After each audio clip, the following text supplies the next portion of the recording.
नीचे पुलिस ठहरी हुई थी और एक विधानसभा में वहां उन्होंने घड़ी बताया, हमको ऐसा बताया कि बैरिस्टर असदुद्दीन अवैसी साहब की इस स्पीच को आप सुने, इस वीडियो को आप देखें और फिर कमेंट बॉक्स में आप अपनी राय जरूर पेश करें। बैरिस्टर साहब ने क्या कुछ कहा है, आप इसे सुन करके कमेंट बॉक्स में आप अपनी राय जरूर पेश करके जाएं और वीडियो को आगे शेयर करके जाएं। और चैनल को अगर आपने अभी तक सब्सक्राइब नहीं किया है तो चैनल को लाजमी सब्सक्राइब कर दें, ताकि हर ऐसी आने वाली वीडियो की नोटिफिकेशन आप तक जल्द से जल्द पहुंच सके। पहले आप जो है बैरिस्टर साहब की इस वीडियो को देख लें। नीचे पुलिस ठहरी हुई थी और एक विधानसभा में वहां उन्होंने घड़ी बताया, हमको ऐसा बताया कि सर 15 मिनट, मतलब बोल रहे हैं 15 मिनट। और उसी के दूसरे दिन हम क्या देख रहे हैं कि पूरे हमारे मीडिया के हजरात उसको इशू बना दिए। अब चुनाव जो हुए 15 तारीख को हुए, मैंने कहा देखो ये बोलते थे 15 को चुनाव हुए, अब इसमें मैं क्या करूं भाई? अगर कोई हिजाब पहनने वाली लड़की बनेगी प्रधानमंत्री तो उसमें बुरी बात क्या है? सर, इन चुनाव में कई ऐसी बातें उठी जिससे आप किनारा करते रहे हैं या आपकी पार्टी को वो चीज़ तकलीफ भी दे चुकी है। 15 मिनट और बुर्का, क्या इन सब चीज़ों को अरे प्रमोद साहब, आपकी बिरादरी चलाती है न्यूज, मैं हमें बोला क्या प्रमोद साहब चलाओ बोल के? कभी आपको कोई चीज कभी मैं किसी को बोला कि कभी नहीं बोलूंगा मैं।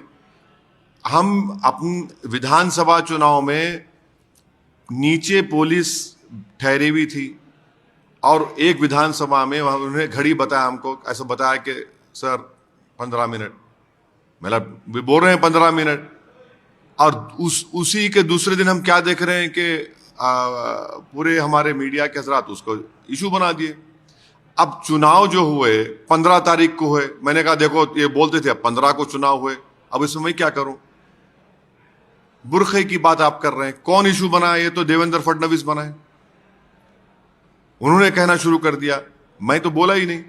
हाँ, मैं शुरू से इस बात को कह रहा हूं, पिछले 2 साल से कह रहा हूं कि मेरी ख्वाहिश है, मेरी कोशिश है, मेरा ख्वाब है कि एक दिन इस देश की प्रधानमंत्री हिजाब पहनने वाली लड़की होनी चाहिए। अगर ये मैं बोल रहा हूं तो इसमें कौन सा गुनाह है? क्या हम ख्वाब नहीं देख सकते? क्या हम उस ख्वाब को पूरा करने की कोशिश नहीं कर सकते? क्या भारत का संविधान हमको इस बात से रोकता है? नहीं रोकता है। यही तो हम ये कह रहे हैं कि ख्वाब देखो, उन ख्वाबों को पूरा करने के लिए मुत्तहिद रहो, काम करो। तो इसमें अगर कोई तकलीफ, किसी के पेट में दर्द हो रही है तो भाई आप तो पाकिस्तान की ज़बान में बात कर रहे हैं। पाकिस्तान के संविधान में मजहब के बुनियाद के ऊपर कोई उनका प्रधानमंत्री या उनका राष्ट्रपति बन सकता है।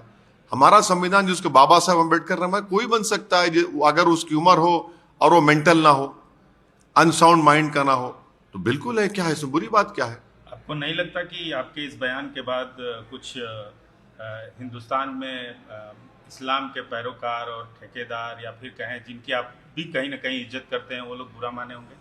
क्यों? क्या बुरा मानने क्या है? बुरा मानने क्या है भाई? अगर कोई हिजाब पहनने वाली लड़की बनेगी प्रधानमंत्री तो उसमें बुरी बात क्या है? इसमें बुरी बात क्या है? संविधान तो इजाजत देता है ना, बिल्कुल भी इजाजत दे सकता है। और अगर ऐसा अल्लाह करे कि मेरी जिंदगी में वो दिन देखो, नहीं मेरी तो मैं जिंदगी उम्मीद करता हूं कि आपने बैरिस्टर असदुद्दीन अवैसी साहब की वीडियो को देख लिया। मैं आपको बता दूं कि यकीन मानिएगा कि नस्लें तरस जाएंगी, ऐसा लायक और जो है फाइक नेता आपको नहीं मिलेगा। ऐसा बेबाकी से बोलने वाला, सच्चाई का साथ देने वाला, बुराई से रोकने वाला, ऐसा बैरिस्टर आपको कभी नहीं मिल सकता। इसलिए मुसलमानों, मैं आपसे बारहा गुजारिश करता रहता हूं, जब भी मैं बैरिस्टर साहब की वीडियो को लेकर के हाजिर होता हूं, मैं हर वीडियो में ये कहता हूं कि मुसलमानों अपने कानों को खोल लो, अपनी आंखों को खोल लो और खुल करके बैरिस्टर असदुद्दीन अवैसी का साथ दो। इसलिए कि बैरिस्टर साहब का साथ देना सच्चाई का साथ देना है। बैरिस्टर साहब के कंधे को मजबूत करना यकीन मानिएगा कि यतीमों को मजबूत करना है, इसलिए कि बैरिस्टर साहब यतीमों की मदद करते हैं। बैरिस्टर साहब जो है बुराई के खिलाफ आवाज उठाते हैं, नाइंसाफी के लिए जो है आवाज को बुलंद करते हैं। मजहब इस्लाम पर या किसी भी धर्म पर जब आंच आती है तो बैरिस्टर साहब संसद में खुल करके गरज उठते हैं और दुश्मनों के पसीने छुड़ा दिया करते हैं। ऐसा बेबाकी से बोलने वाला नेता आपको यकीन मानिएगा कभी नहीं मिलेगा। आज कुछ ऐसे मुसलमान हैं जो बैरिस्टर साहब से दुश्मनी रखते हैं।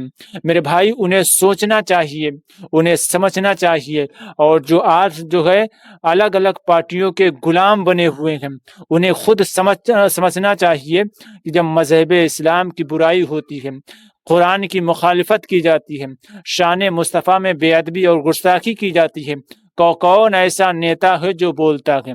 कौन है जो बोलता है? कोई नहीं बोलता है। अगर कोई बोलता है तो वो AIMIM की पार्टी का कोई नेता होता है।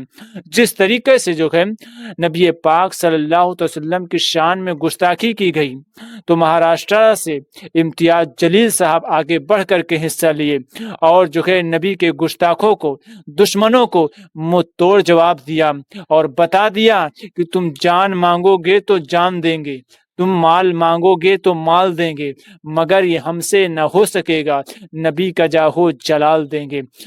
इम्तियाज जलील ने कह दिया कि हम सब कुछ कुर्बान कर सकते हैं, हम सब कुछ बर्दाश्त कर सकते हैं, लेकिन शान मुस्तफ़ा में गुस्ताखी होगी तो हम ये हरगिज़ बर्दाश्त नहीं कर सकते।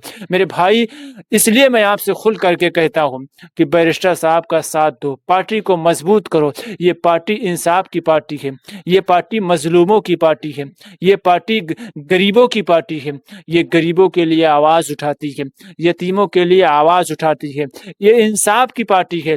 और अगर आज आपको समझ में नहीं आता तो यकीन मानिएगा कल तुमको समझ में आएगा। अभी भी वक्त है, आप तमाम पार्टियों को लात मार करके AIMIM में शामिल हो जाओ। अगर ऐसा नहीं करते हो तो यकीन मानिएगा आने वाले वक्त में तुम्हें तुम्हारी पार्टियों से लात मार कर तुम्हें निकाला जाएगा और तुम उस वक्त जो है AIMIM का साथ देने पर मजबूर हो जाओगे। आपने बारहा देखा होगा बहुत सारी वीडियो जिसमें लोग मजबूर हो करके जो है पार्टियों को छोड़ करके AIMIM में शामिल होते हैं। तो मैं उम्मीद करता हूं वीडियो आपको अच्छी लगी। अगर वीडियो अच्छी लगी हो तो ज़्यादा से ज़्यादा आगे लाजमी शेयर कर दें और चैनल को सब्सक्राइब करना और वीडियो को लाइक करना तो बिल्कुल ही ना भूलें।